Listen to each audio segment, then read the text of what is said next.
Ticket to finale నుంచి already first day లో 2 members out of the race అయ్యారు.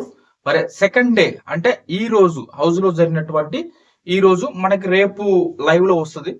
ఈ సెకండ్ రోజు ఎవరు అవుట్ ఆఫ్ ద రేస్ అయ్యారు అంటే అసలు ఎక్స్పెక్ట్ కూడా చేయలేదు మనం, ఊహించని విధంగా. ఒకటి గమనించాలి మీరు, మనకు వచ్చినటువంటి సోర్స్ ఏంటంటే కొన్నిసార్లు 100% కరెక్ట్ అవుతుంది, కొన్నిసార్లు 95% అలా కరెక్ట్ అవుతుంది. ప్రస్తుతానికి మనకున్నటువంటి ఇన్ఫర్మేషన్ లో ఫస్ట్ రోజు సంజన గారు వెళ్ళిపోయారు, దాని తర్వాతకి తనుజ గారు వెళ్ళిపోయారు. ఈ రోజు వెళ్ళిపోయింది, ఎవ్వరు కూడా ఎక్స్పెక్ట్ చేయలేదు.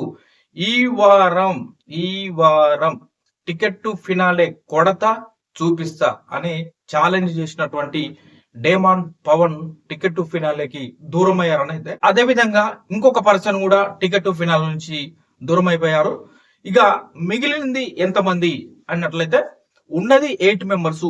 8 మెంబర్స్ లో ఆల్రెడీ సంజన గారు వెళ్ళిపోయారు, తనుజ గారు వెళ్ళిపోయారు, ఇటు చూస్తే డేమాన్ పవన్ వెళ్ళిపోయారు, ముగ్గురు వెళ్ళిపోయారు. ఇక ఉన్న రిమైనింగ్ కంటెస్టెంట్స్ లో ఇమాన్యుయల్ ఉన్నాడు, రీతు చౌదరి ఉంది, భరణి గారు ఉన్నారు, సుమన్ శెట్టి గారు ఉన్నారు. ఇక ఆ 8th పర్సన్ ఎవరో మీకు అర్థమైంది కదా, కళ్యాణ్ పడాల.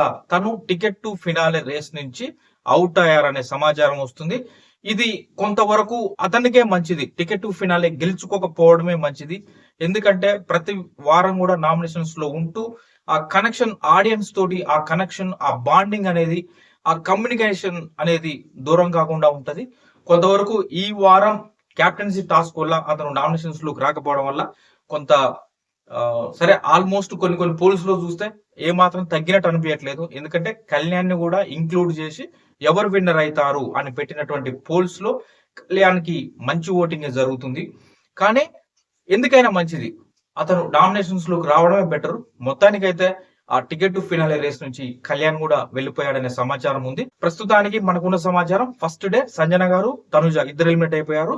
సెకండ్ డే అంటే ఈ రోజు డేమాన్ పవన్ అండ్ కళ్యాణ్ వీళ్ళిద్దరు కూడా ఎలిమినేట్ అయ్యారనేది, అంటే టికెట్ టు ఫినాల్ నుంచి అవుట్ ఆఫ్ ద రేస్ అయ్యారనే సమాచారం ఉంది.